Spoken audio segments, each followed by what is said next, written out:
The Return of Sherlock Holmes, The Adventure of the Norwood Builder. From the point of view of a criminal expert, said Mr. Sherlock Holmes, London has become a singularly uninteresting city since the death of the late, lamented Professor Moriarty. I can hardly think that you would find many decent citizens to agree with you. I answered, well, I must not be selfish, said he, with a smile, as he pushed back his chair from the breakfast table. The community is certainly the gainer, and no one the loser, save the poor out-of-work specialist, whose occupation has gone. With that man in the field, one's morning paper presented infinite possibilities. Often it was only the smallest trace, Watson, the faintest indication, and yet it was enough to tell me that the great malignant brain was there, as the gentlest tremors of the edges of the web remind one of the foul spider which lurks in the center. Petty thefts, wanton assaults, purposeless outrage. To the man who held the clue, all could be worked into one connected whole.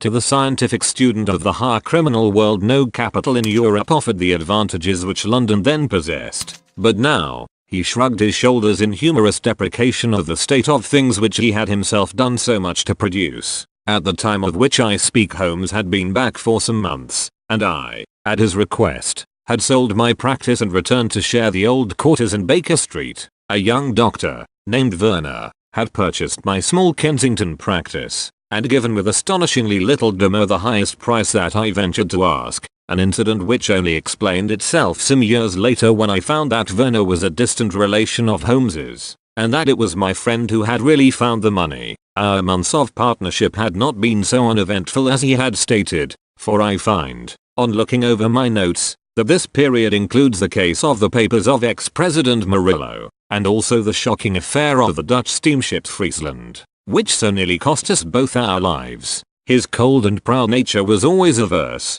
however, to anything in the shape of public applause, and he bound me in the most stringent terms to say no further word of himself, his methods, or his successes, a prohibition which, as I have explained, has only now been removed. Mr. Sherlock Holmes was leaning back in his chair after his whimsical protest, and was unfolding his morning paper in a leisurely fashion, when our attention was arrested by a tremendous ring at the bell, followed immediately by a hollow drumming sound, as if someone were beating on the outer door with his fist. As it opened, there came a tumultuous rush into the hall, rapid feet clattered up the stair, and an instant later a wild-eyed and frantic young man, pale, disheveled, and palpitating, burst into the room. He looked from one to the other of us, and under our gaze of inquiry he became conscious that some apology was needed for this unceremonious entry. "I'm sorry, Mr. Holmes," he cried. "You mustn't blame me. I am nearly mad.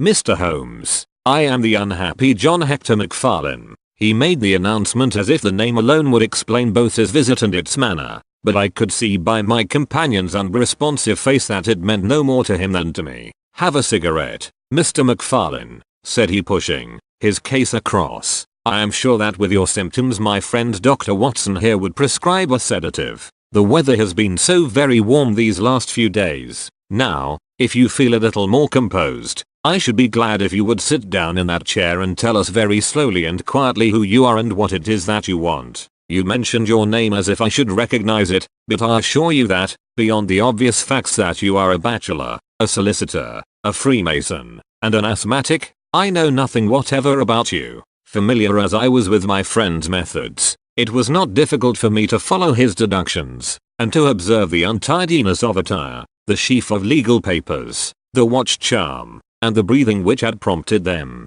Our client, however, stared in amazement. "Yes, I am all that, Mr. Holmes, and in addition I am the most unfortunate man at this moment in London. For heaven's sake don't abandon me, Mr. Holmes. If they come to arrest me before I have finished my story, make them give me time so that I may tell you the whole truth. I could go to jail happy if I knew that you were working for me outside." "Arrest you," said Holmes. "This is really most grotty, most interesting. On what charge do you expect to be arrested?" "Upon the charge of murdering Mr. Jonas Oldacre, of Lower Norwood." My companion's expressive face showed a sympathy which was not, I am afraid, entirely unmixed with satisfaction. "Dear me," said he, "it was only this moment at breakfast that I was saying to my friend, Dr. Watson, that sensational cases had disappeared out of our papers. Our visitor stretched forward a quivering hand and picked up the Daily Telegraph, which still lay upon Holmes's knee.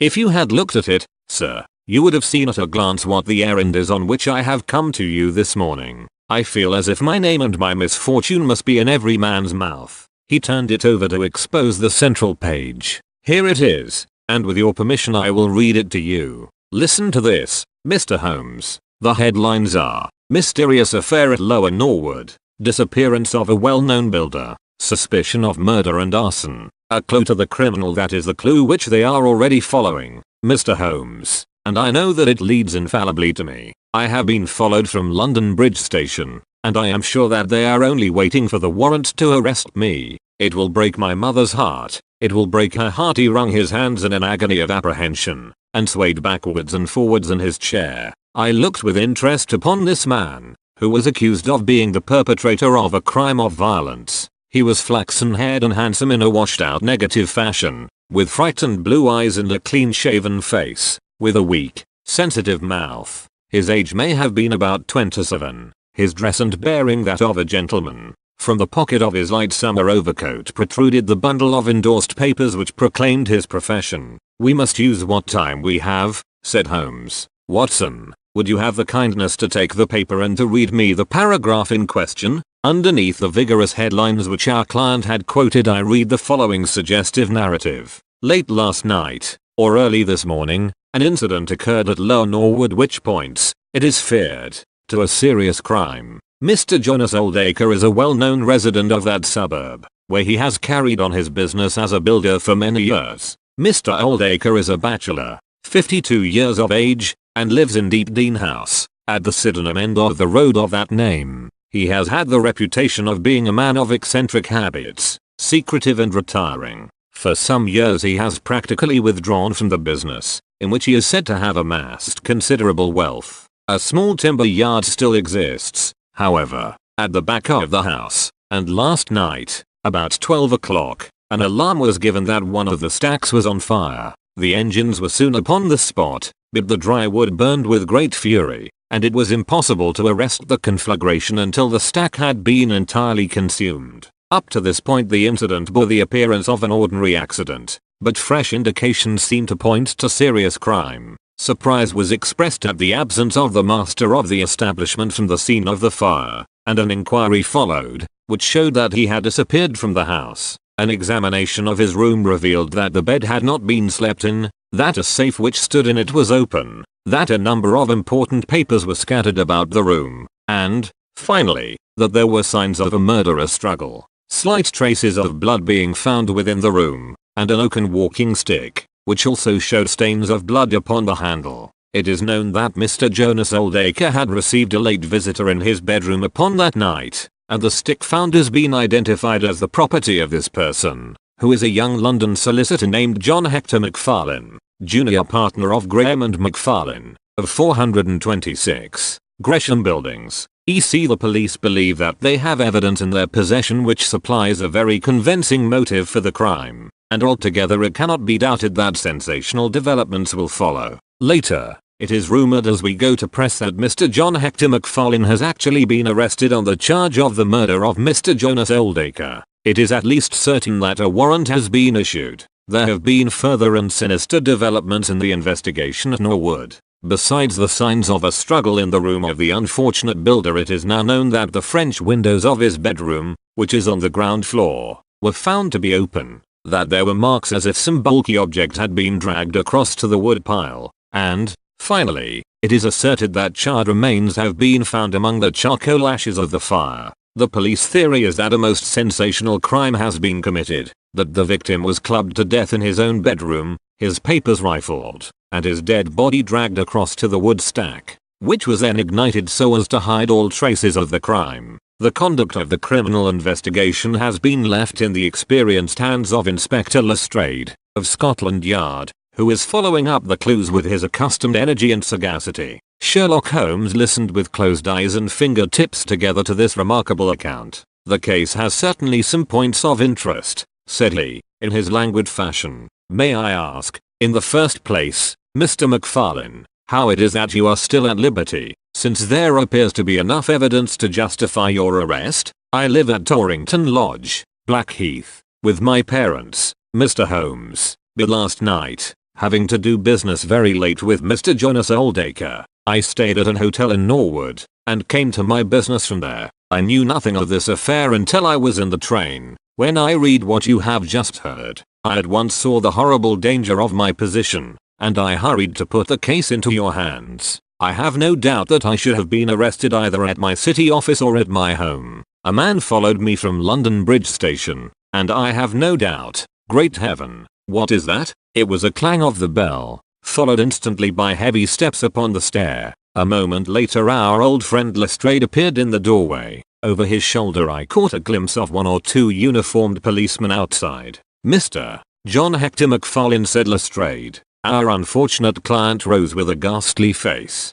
I arrest you for the willful murder of Mr. Jonas Oldacre, of Lower Norwood. McFarlane turned to us with a gesture of despair, and sank into his chair once more like one who is crushed. One moment, Lestrade, said Holmes. Half an hour more or less can make no difference to you, and the gentleman was about to give us an account of this very interesting affair, which might aid us in clearing it up. I think there will be no difficulty in clearing it up, said Lestrade, grimly. Nonetheless, with your permission, I should be much interested to hear his account. Well, Mr. Holmes, it is difficult for me to refuse you anything, for you have been of use to the force once or twice in the past, and we owe you a good turn of Scotland Yard, said Lestrade. At the same time I must remain with my prisoner, and I am bound to warn him that anything he may say will appear in evidence against him. I wish nothing better, said our client. All I ask is that you should hear and recognize the absolute truth. Lestrade looked at his watch.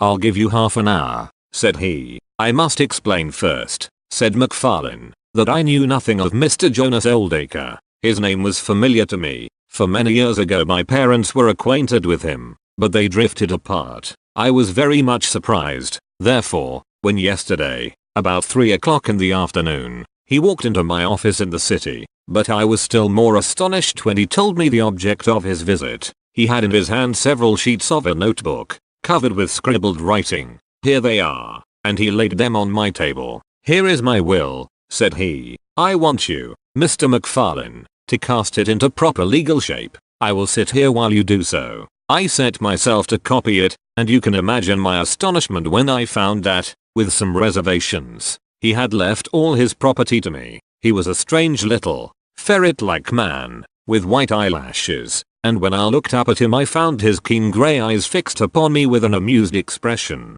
I could hardly believe my own senses as I read the terms of the will, but he explained that he was a bachelor with hardly any living relation, that he had known my parents in his youth, and that he had always heard of me as a very deserving young man, and was assured that his money would be in worthy hands. Of course, I could only stammer out my thanks. The will was duly finished, signed, and witnessed by my clerk. This is it on the blue paper, and these slips, as I have explained, are the rough draft. Mr. Jonas Oldacre then informed me that there were a number of documents, building leases, title deeds, mortgages, scrip, and so forth, which it was necessary that I should see and understand. He said that his mind would not be easy until the whole thing was settled, and he begged me to come out to his house at Norwood that night, bringing the will with me, and to arrange matters. Remember, my boy, not one word to your parents about the affair until everything is settled. We will keep it as a little surprise for them. He was very insistent upon this point, and made me promise it faithfully. You can imagine, Mr. Holmes, that I was not in a humor to refuse him anything that he might ask. He was my benefactor, and all my desire was to carry out his wishes in every particular. I sent a telegram home, therefore, to say that I had important business on hand, and that it was impossible for me to say how late I might be. Mr. Oldacre had told me that he would like me to have supper with him at 9, as he might not be home before that hour. I had some difficulty in finding his house, however, and it was nearly past before I reached it. I found him. One moment, said Holmes. Who opened the door? A middle-aged woman, who was, I suppose, his housekeeper, and it was she, I presume, who mentioned your name? Exactly, said McFarlane. Pray proceed. McFarlane wiped his damp brow and then continued his narrative. I was shown by this woman into a sitting room, where a frugal supper was laid out. Afterwards Mr. Jonas Oldacre led me into his bedroom,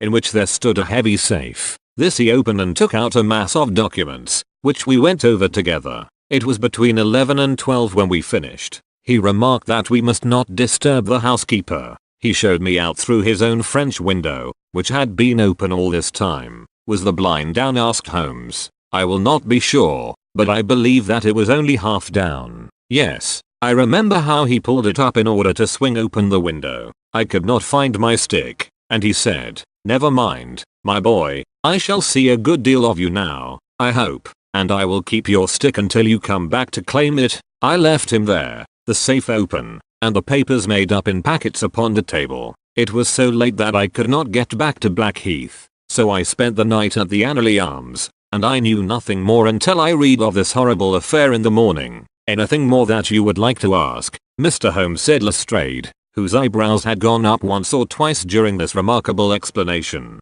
"Not until I have been to Blackheath." "You mean to Norwood?" said Lestrade. "Oh, yes, no doubt that is what I must have meant," said Holmes, with his enigmatical smile. Lestrade had learned by more experiences than he would care to acknowledge that razor-like brain could cut through that which was impenetrable to him. I saw him look curiously at my companion. "I think I should like to have a word with you presently, Mr. Sherlock Holmes," said he. "Now, Mr. MacFarlane, 2 of my constables are at the door and there is a 4-wheeler waiting." The wretched young man arose, and with a last beseeching glance at us walked from the room. The officers conducted him to the cab, but Lestrade remained. Holmes had picked up the pages which formed the rough draft of the will, and was looking at them with the keenest interest upon his face. "There are some points about that document, Lestrade, are there not?" said he, pushing them over. The official looked at them with a puzzled expression. "I can read the first few lines,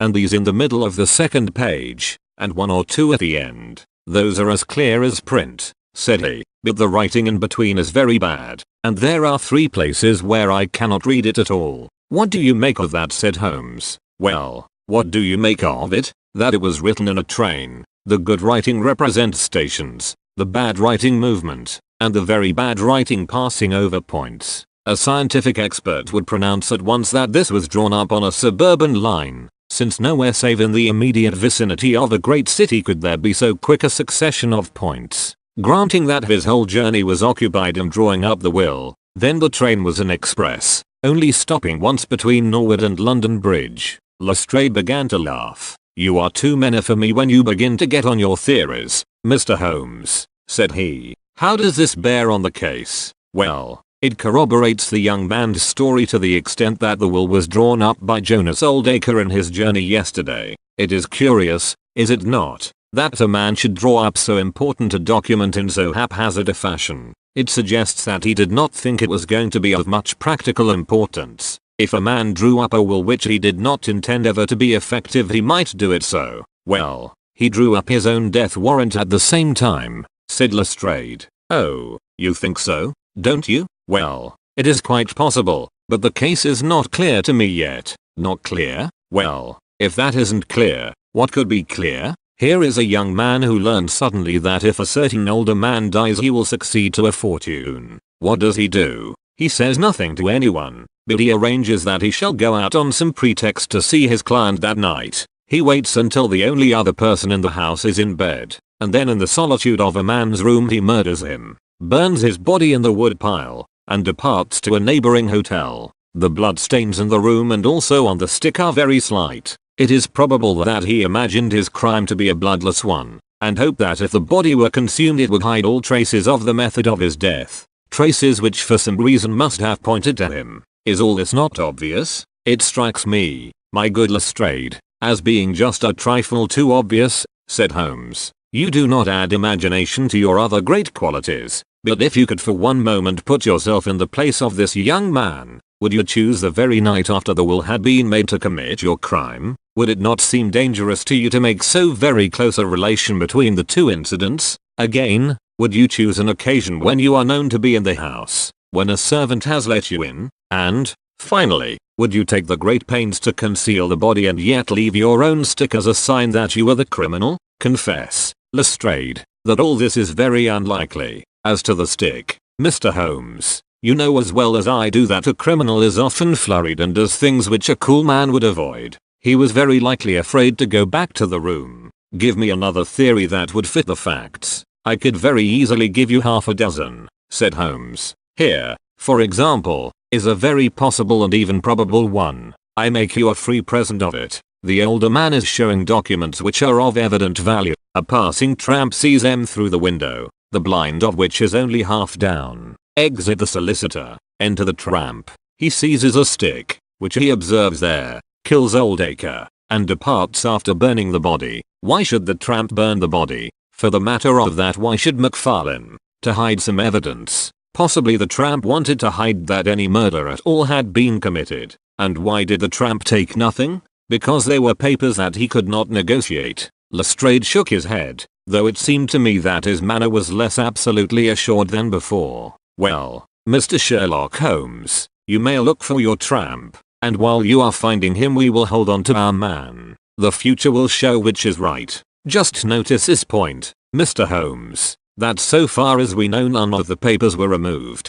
and that the prisoner is the one man in the world who had no reason for removing them, since he was heir at law and would come into them in any case. My friend seemed struck by this remark. I don't mean to deny that the evidence is in some ways very strongly in favor of your theory, said he. I only wish to point out that there are other theories possible. As you say, the future will decide. Good morning. I dare say that in the course of the day I shall drop in at Norwood and see how you are getting on. When the detective departed, my friend rose and made his preparations for the day's work with the alert air of a man who has a congenial task before him. My first movement, Watson, said he as he bustled into his frock coat, must, as I said, be in the direction of Blackheath. And why not Norwood? Because we have in this case one singular incident coming close to the heels of another singular incident. The police are making the mistake of concentrating their attention upon the second, because it happens to be the one which is actually criminal. But it is evident to me that the logical way to approach the case is to begin by trying to throw some light upon the first incident, the curious will, so suddenly made, and to so unexpected an air. It may do something to simplify what followed. No, my dear fellow, I don't think you can help me. There is no prospect of danger, or I should not dream of stirring out without you. I trust that when I see you in the evening I will be able to report that I have been able to do something for this unfortunate youngster who has thrown himself upon my protection. It was late when my friend returned, and I could see by a glance at his haggard and anxious face that the high hopes with which he had started had not been fulfilled. For an hour he droned away upon his violin, endeavoring to soothe his own ruffled spirits. At last he flung down the instrument and plunged into a detailed account of his misadventures. It's all going wrong, Watson, all as wrong as it can go. I kept a bold face before Lestrade, but, upon my soul, I believe that for once the fellow is on the right track and we are on the wrong. All my instincts are one way and all the facts are the other, and I much fear that British juries have not yet attained that pitch of intelligence when they will give the preference to my theories over Lestrade's facts. Did you go to Blackheath? Yes, Watson, I went there, and I found very quickly that the late lamented Oldacre was a pretty considerable blackguard. The father was away in search of his son. The mother was at home, a little, fluffy, blue-eyed person, in a tremor of fear and indignation. Of course, she would not admit even the possibility of his guilt, but she would not express either surprise or regret over the fate of Oldacre. On the contrary, she spoke of him with such bitterness that she was unconsciously considerably strengthening the case of the police, for, of course, if her son had heard her speak of the man in this fashion it would predispose him towards hatred and violence. He was more like a malignant and cunning ape than a human being, said she, and he always was, ever since he was a young man. You knew him at that time, said I. Yes, I knew him well. In fact, he was an old suitor of mine. Thank heaven that I had the sense to turn away from him and to marry a better, if a poorer, man. I was engaged to him, Mr. Holmes, when I heard a shocking story of how he had turned a cat loose in an aviary, and I was so horrified at his brutal cruelty that I would have nothing more to do with him. She rummaged in a bureau, and presently she produced a photograph of a woman, shamefully defaced and mutilated with a knife. That is my own photograph, she said. He sent it to me in that state. with his curse, upon my wedding morning. Well, said I, at least he has forgiven you now, since he has left all his property to your son. Neither my son nor I want anything from Jonas Oldacre, dead or alive, she cried, with a proper spirit. There is a God in heaven, Mr. Holmes, and that same God who has punished that wicked man will show in his own good time that my son's hands are guiltless of his blood.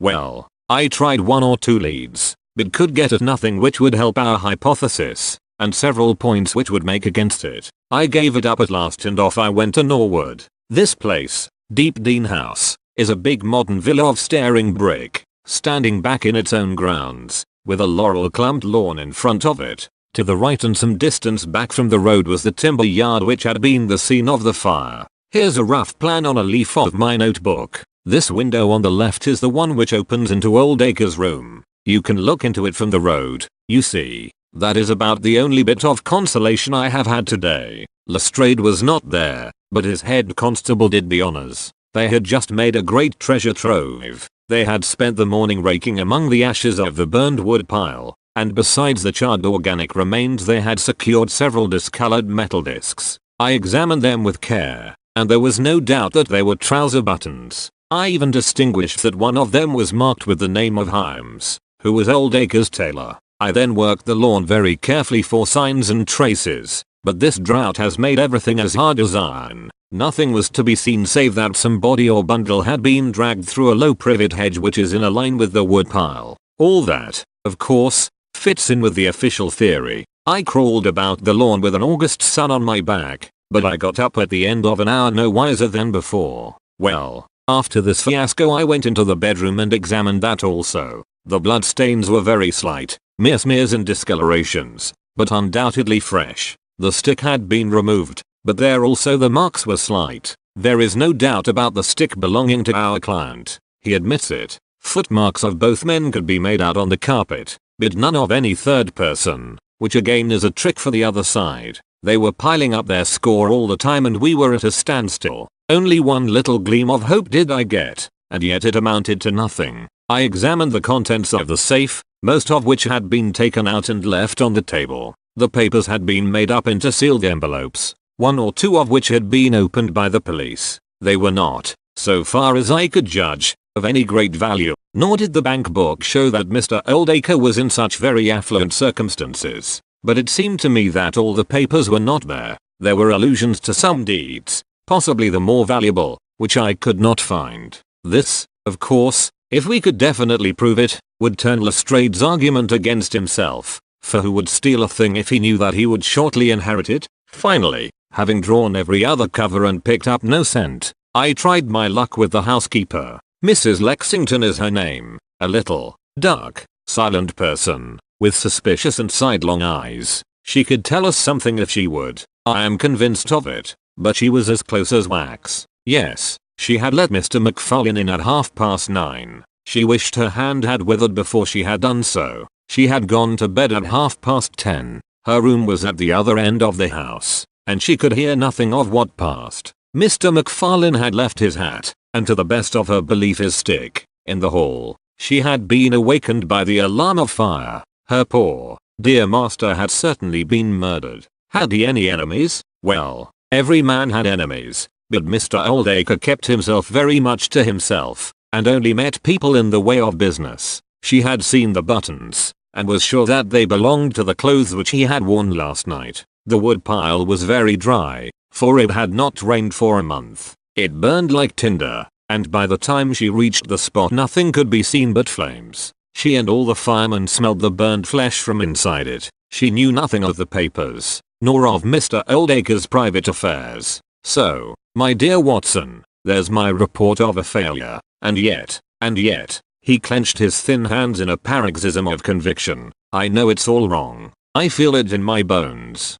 There is something that has not come out, and that housekeeper knows it. There was a sort of sulky defiance in her eyes, which only goes with guilty knowledge. However, there's no good talking any more about it, Watson, but unless some lucky chance comes our way I fear that the Norwood disappearance case will not figure in that chronicle of our successes which I foresee that a patient public will sooner or later have to endure. Surely, said I, The man's appearance would go far with any jury. That is a dangerous argument, my dear Watson. You remember that terrible murderer, Bert Stevens, who wanted us to get him off in 1987? Was there ever a more mild-mannered, Sunday school young man? It is true. Unless we succeed in establishing an alternative theory, this man is lost. You can hardly find a flaw in the case which can now be presented against him, and all further investigation has served to strengthen it. By the way, there is one curious little point about those papers which may serve us as the starting point for an inquiry. On looking over the bank book, I found that the low state of the balance was principally due to large checks which have been made out during the last year to Mr. Cornelius.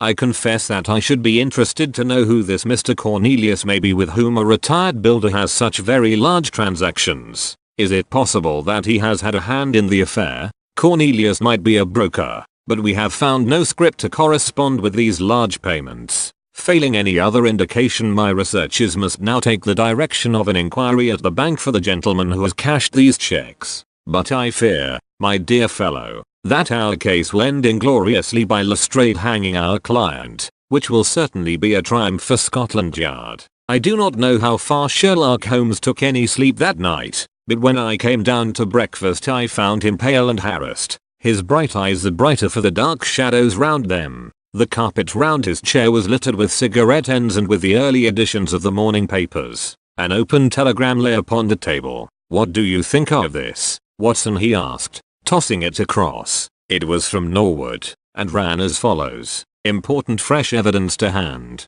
McFarlane's guilt definitely established. Advise you to abandon case. Lestrade." "This sounds serious," said I. "It is Lestrade's little cockadoodle of victory," Holmes answered, with a bitter smile, "and yet it may be premature to abandon the case. After all, important fresh evidence is a two-edged thing, and may possibly cut in a very different direction to that which Lestrade imagines. Take your breakfast, Watson, and we will go out together and see what we can do. I feel as if I shall need your company and your moral support today." My friend had no breakfast himself, for it was one of his peculiarities that in his more intense moments he would permit himself no food, and I have known him presume upon his iron strength until he has fainted from pure inanition. "At present I cannot spare energy and nerve force for digestion," he would say in answer to my medical remonstrances. I was not surprised, therefore, when this morning he left his untouched meal behind him and started with me for Norwood. A crowd of morbid sightseers were still gathered round Deepdean House, which was just such a suburban villa as I had pictured. Within the gates Lestrade met us, his face flushed with victory, his manner grossly triumphant. "Well, Mr. Holmes, have you proved us to be wrong yet? Have you found your tramp?" he cried. "I have formed no conclusion whatever," my companion answered, "but we formed ours yesterday, and now it proves to be correct, so you must acknowledge that we have been a little in front of you this time. Mr. Holmes, you certainly have the air of something unusual having occurred," said Holmes. Lestrade laughed loudly. "You don't like being beaten any more than the rest of us do," said he. "A man can't expect always to have it his own way, can he? Dr. Watson, step this way, if you please, gentlemen, and I think I can convince you once for all that it was John McFarlane who did this crime." He led us through the passage and out into a dark hall beyond. "This is where young McFarlane must have come out to get his hat after the crime was done," said he. "Now, look at this." With dramatic suddenness he struck a match and by its light exposed a stain of blood upon the whitewashed wall. As he held the match nearer I saw that it was more than a stain. It was the well-marked print of a thumb. "Look at that with your magnifying glass, Mr. Holmes." "Yes, I am doing so. You are aware that no two thumb marks are alike?" "I have heard something of the kind." "Well, then, will you please compare that print with this wax impression of young McFarlane's right thumb, taken by my orders this morning?" As he held the waxen print close to the blood stain it did not take a magnifying glass to see that the two were undoubtedly from the same thumb. It was evident to me that our unfortunate client was lost. "That is final," said Lestrade. "Yes, that is final," I involuntarily echoed. "It is final," said Holmes. Something in his tone caught my ear, and I turned to look at him. An extraordinary change had come over his face. It was writhing with inward merriment. His two eyes were shining like stars. It seemed to me that he was making desperate efforts to restrain a convulsive attack of laughter. Dear me, he said at last. Well, now, who would have thought it? And how deceptive appearances may be, to be sure. Such a nice young man to look at. It is a lesson to us not to trust our own judgment, is it not, Lestrade? Yes, some of us are a little too much inclined to be cocksure, Mr. Holmes, said Lestrade. The man's insolence was maddening, but we could not resent it. What a providential thing that this young man should press his right thumb against the wall and taking his hat from the peg. Such a very natural action, too, if you come to think of it. Holmes was outwardly calm, but his whole body gave a wriggle of suppressed excitement as he spoke. By the way, Lestrade, who made this remarkable discovery? It was the housekeeper, Mrs. Lexington, who drew the night constable's attention to it. Where was the night constable? He remained on guard in the bedroom where the crime was committed, so as to see that nothing was touched. But why didn't the police see this mark yesterday? Well, we had no particular reason to make a careful examination of the hall. Besides, it's not in a very prominent place, as you see. No, of course not. I suppose there is no doubt that the mark was there yesterday? Lestrade looked at Holmes as if he thought he was going out of his mind. I confess that I was myself surprised both at his hilarious manner and at his rather wild observation. I don't know whether you think that McFarlane came out of jail in the dead of the night in order to strengthen the evidence against himself, said Lestrade. I leave it to any expert in the world whether that is not the mark of his thumb. It is unquestionably the mark of his thumb. There, that's enough, said Lestrade. I am a practical man, Mr. Holmes, and when I have got my evidence I come to my conclusions. If you have anything to say you will find me writing my report in the sitting room.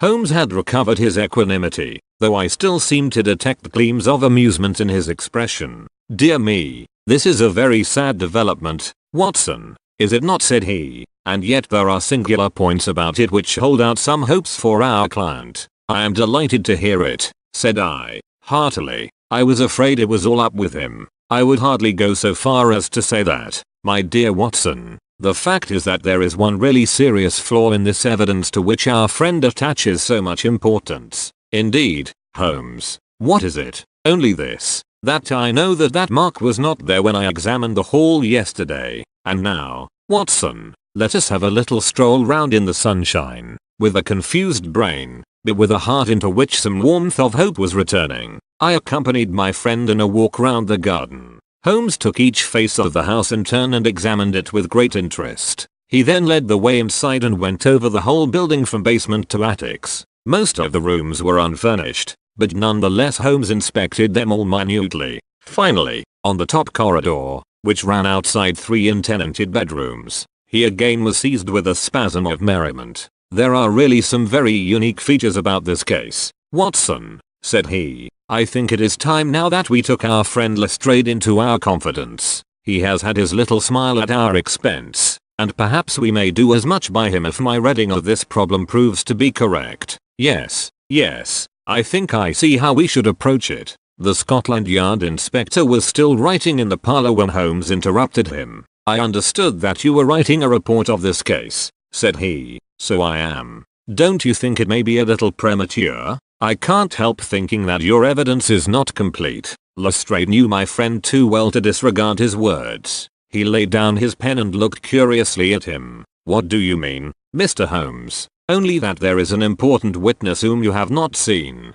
Can you produce him? I think I can. Then do so. I will do my best. How many constables have you? There are 3 within call. Excellent, said Holmes. May I ask if they are all large, able-bodied men with powerful voices? I have no doubt they are, though I fail to see what their voices have to do with it. Perhaps I can help you to see that and 1 or 2 other things as well, said Holmes. Kindly summon your men, and I will try. 5 minutes later 3 policemen had assembled in the hall. In the outhouse you will find a considerable quantity of straw, said Holmes. I will ask you to carry in 2 bundles of it. I think it will be of the greatest assistance in producing the witness whom I require. Thank you very much. I believe you have some matches in your pocket, Watson. Now, Mr. Lestrade, I will ask you all to accompany me to the top landing. As I have said, There was a broad corridor there, which ran outside 3 empty bedrooms. At one end of the corridor we were all marshaled by Sherlock Holmes,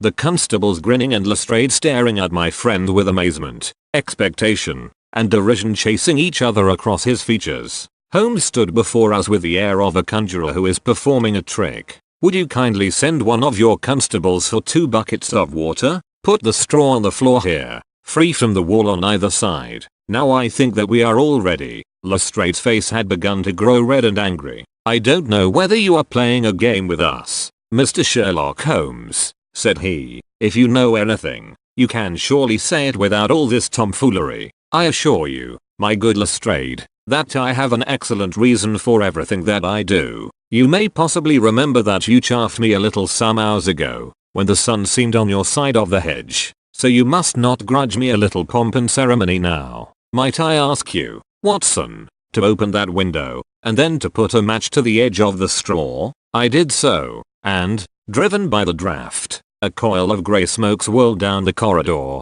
while the dry straw crackled and flamed. "Now we must see if we can find this witness for you, Lestrade. Might I ask you all to join in the cry of fire? Now, then. 1, 2, 3, fire," we all yelled. "Thank you. I will trouble you once again. Fire. Just once more, gentlemen, and all together. Fire." The shout must have rung over Norwood. It had hardly died away when an amazing thing happened. A door suddenly flew open out of what appeared to be solid wall at the end of the corridor, and a little, wizened man darted out of it, like a rabbit out of its burrow. "Capital," said Holmes, calmly. "Watson, a bucket of water over the straw. That will do. Lestrade, allow me to present you with your principal missing witness, Mr. Jonas Oldacre." The detective stared at the newcomer with blank amazement. The latter was blinking in the bright light of the corridor, and peering at us and at the smoldering fire. It was an odious face, crafty, vicious, malignant, with shifty, light grey eyes and white eyelashes. "What's this, then?" said Lestrade at last. "What have you been doing all this time, eh?" Oldacre gave an uneasy laugh, shrinking back from the furious red face of the angry detective. "I have done no harm." "No harm? You have done your best to get an innocent man hanged. If it wasn't for this gentleman here, I am not sure that you would not have succeeded." The wretched creature began to whimper. "I am sure, sir, it was only my practical joke." "Oh, a joke, was it? You won't find the laugh on your side, I promise you. Take him down and keep him in the sitting room until I come. Mr. Holmes," he continued, when they had gone, "I could not speak before the constables, but I don't mind saying, in the presence of Dr. Watson, that this is the brightest thing that you have done yet, though it is a mystery to me how you did it. You have saved an innocent man's life, and you have prevented a very grave scandal, which would have ruined my reputation in the force." Holmes smiled and clapped Lestrade upon the shoulder. "Instead of being ruined, my good sir, you will find that your reputation has been enormously enhanced. Just make a few alterations in that report which you were writing, and they will understand how hard it is to throw dust in the eyes of Inspector Lestrade. And you don't want your name to appear? Not at all. The work is its own reward. Perhaps I shall get the credit also at some distant day when I permit my zealous historian to lay out his foolscap once more. Eh, Watson? Well, now, let us see where this rat has been lurking." A lath and plaster partition had been run across the passage 6 feet from the end, with a door cunningly concealed in it. It was lit within by slits under the eaves. A few articles of furniture and a supply of food and water were within, together with a number of books and papers. "There's the advantage of being a builder," said Holmes. As we came out, he was able to fix up his own little hiding place without any confederate, save, of course, that precious housekeeper of his, whom I should lose no time in adding to your bag. Lestrade, I'll take your advice. But how did you know of this place, Mr. Holmes? I made up my mind that the fellow was in hiding in the house. When I paced one corridor and found it 6 feet shorter than the corresponding one below, it was pretty clear where he was. I thought he had not the nerve to lie quiet before an alarm of fire. We could, of course, have gone in and taken him, but it amused me to make him reveal himself. Besides, I owed you a little mystification, Lestrade, for your chaff in the morning. Well, sir, you certainly got equal with me on that. But how in the world did you know that he was in the house at all? The thumb mark, Lestrade. You said it was final, and so it was, in a very different sense. I knew it had not been there the day before. I pay a good deal of attention to matters of detail, as you may have observed, and I had examined the hall and was sure that the wall was clear. Therefore, it had been put on during the night. But how? Very simply, when those packets were sealed up, Jonas Oldacre got McFarlane to secure one of the seals by putting his thumb upon the soft wax. It would be done so quickly and so naturally that I dare say the young man himself has no recollection of it. Very likely it just so happened, and Oldacre had himself no notion of the use he would put it to. Brooding over the case in that den of his, it suddenly struck him what absolutely damning evidence he could make against McFarlane by using that thumb mark. It was the simplest thing in the world for him to take a wax impression from the seal, to moisten it in as much blood as he could get from a pinprick, and to put the mark upon the wall during the night, either with his own hand or with that of his housekeeper. If you examine among those documents which he took with him into his retreat, I will lay you a wager that you find the seal with the thumb mark upon it. Wonderful, said Lestrade. Wonderful. It's all as clear as crystal, as you put it. But what is the object of this deep deception, Mr. Holmes? It was amusing to me to see how the detective's overbearing manner had changed suddenly to that of a child asking questions of its teacher. Well, I don't think that is very hard to explain. A very deep, malicious, vindictive person is the gentleman who is now awaiting us downstairs. You know that he was once refused by McFarlane's mother? You don't. I told you that you should go to Blackheath first and Norwood afterwards. Well, this injury, as he would consider it, has rankled in his wicked, scheming brain, and all his life he has longed for vengeance, but never seen his chance. During the last year or two things have gone against him, secret speculation, I think, and he finds himself in a bad way. He determines to swindle his creditors, and for this purpose he pays large checks to a certain Mr. Cornelius, who is, I imagine, himself under another name. I have not traced these checks yet, but I have no doubt that they were banked under that name at some provincial town where Oldacre from time to time led a double existence. He intended to change his name altogether, draw this money, and vanish, starting life again elsewhere. Well, that's likely enough. It would strike him that in disappearing he might throw all pursuit off his track, and at the same time have an ample and crushing revenge upon his old sweetheart, if he could give the impression that he had been murdered by her only child. It was a masterpiece of villainy, and he carried it out like a master. The idea of the will, which would give an obvious motive for the crime, the secret visit unknown to his own parents, the retention of the stick, the blood, and the animal remains and buttons in the wood pile, all were admirable. It was a net from which it seemed to me a few hours ago that there was no possible escape. But he had not that supreme gift of the artist, the knowledge of when to stop. He wished to improve that which was already perfect, to draw the rope tighter yet round the neck of his unfortunate victim, and so he ruined all. Let us descend, Lestrade. There are just one or two questions that I would ask him. The malignant creature was seated in his own parlour with a policeman upon each side of him. It was a joke, my good sir, a practical joke, nothing more. He whined incessantly. I assure you, sir, that I simply concealed myself in order to see the effect of my disappearance, and I am sure that you would not be so unjust as to imagine that I would have allowed any harm to befall poor young Mr. McFarlane. That's for a jury to decide, said Lestrade. Anyhow, we shall have you on a charge of conspiracy, if not for attempted murder, and you'll probably find that your creditors will impound the banking account of Mr. Cornelius, said Holmes. The little man started and turned his malignant eyes upon my friend. I have to thank you for a good deal, said he. Perhaps I'll pay my debt some day. Holmes smiled indulgently. I fancy that for some few years you will find your time very fully occupied, said he. By the way, what was it you put into the wood pile besides your old trousers? A dead dog, or rabbits, or what? You won't tell? Dear me, how very unkind of you. Well, I dare say that a couple of rabbits would account both for the blood and for the charred ashes. If ever you write an account, Watson, you can make rabbits serve your turn.